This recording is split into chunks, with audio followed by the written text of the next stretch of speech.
నమస్తే, welcome to ఐడ్రిప్. నేను మీ Madhuri. Crime జరగడానికి ముందు ఆ లవ్ బర్డ్స్ విలాసవంతమైన జీవితం అనుభవించారు. కానీ పోలీసులకు దొరికిపోయాక ఇప్పుడు జైల్లో ఊచలు లెక్క పెడుతున్నారు. ఇన్నాళ్ళు లగ్జరీ లైఫ్ కు అలవాటు పడ్డ ఈ ఛాలెంజింగ్ స్టార్ దర్శన్, ఆయన ప్రియురాలు పవిత్ర జైల్లో నిద్రలేని రాత్రులు గడుపుతున్నారు. చేసిన తప్పుకు పవిత్ర ఒంటరిగా కుమిలి కుమిలి ఏడుస్తున్నట్టు సమాచారం.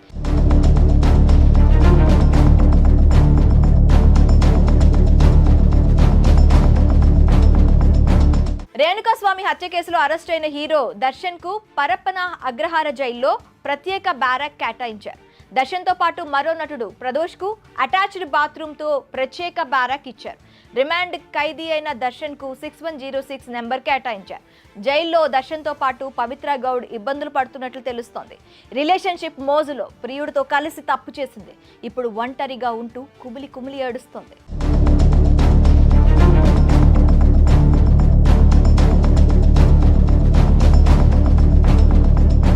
స్టార్ హోటల్ ఫుడ్ తిన్న దర్శన్ కు జైల్ ఫుడ్ రుచించినట్టు సమాచారం. దర్శన్ అరకొరగా భోజనం చేసి రాత్రి ఆలస్యంగా నిద్రపోతున్నట్లు జైలు సిబ్బంది గుర్తించారు. హత్య కేసులో దర్శన్ అరెస్ట్ అయి ఇప్పటికే 2 వారాలు దాటింది. ఆయన కొంత బరువు తగ్గగా బీపీ కూడా కంట్రోల్లో లేదని అధికారులు అంటున్నారు. అటు మహిళా బ్యారాక్ లో ఉన్న దర్శన్ ప్రేయసి పవిత్ర గౌడ్ ఇతర ఖైదీలతో కలవకుండా ఒంటరిగా ఏడుస్తున్నట్లు జైలు అధికారులు గుర్తించారు. రేణుకాస్వామి హత్య కేసులో మొత్తం 17 మంది నిందితులను పరప్పన అగ్రహార జైల్లోనే ఉంచారు.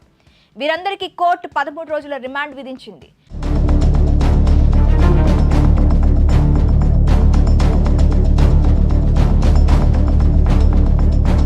నిందితులను బెంగళూరుకు బదులుగా తూముకూరు జైలుకు తరలించారని ప్రత్యేక పబ్లిక్ ప్రాసిక్యూటర్ చేసిన వాదనలపై దర్శన్ లాయర్ అభ్యంతరం వ్యక్తం చేశారు. కర్ణాటకలో సంచలనం సృష్టించిన రేణుకాస్వామి హత్య కేసులో ఎన్నో సంచలన విషయాలు వెలుగులోకి వచ్చాయి.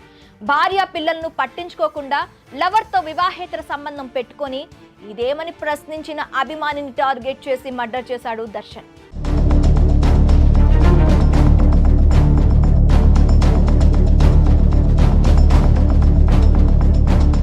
రేణుకాస్వామి మర్డర్ కు ముందు దర్శన్ పవిత్ర కలిసి షెడ్ కు వెళ్లారు.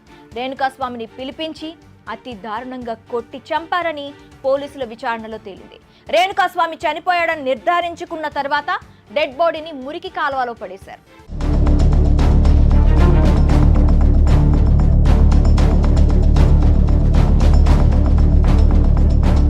రేణుకాస్వామి మర్డర్ ఎపిసోడ్ తర్వాత ఏం తెలియనట్టు పవిత్ర దర్శన్ షూటింగ్ కి వెళ్లారు.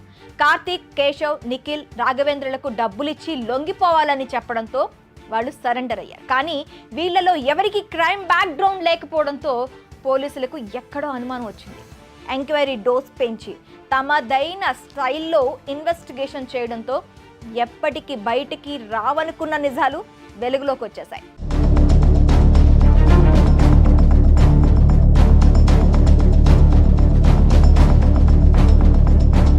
అలా అప్పటి వరకు లవ్ బర్డ్స్ గా ఉన్న దర్శన్, పవిత్ర ఇప్పుడు జైల్ బర్డ్స్ గా మారారు.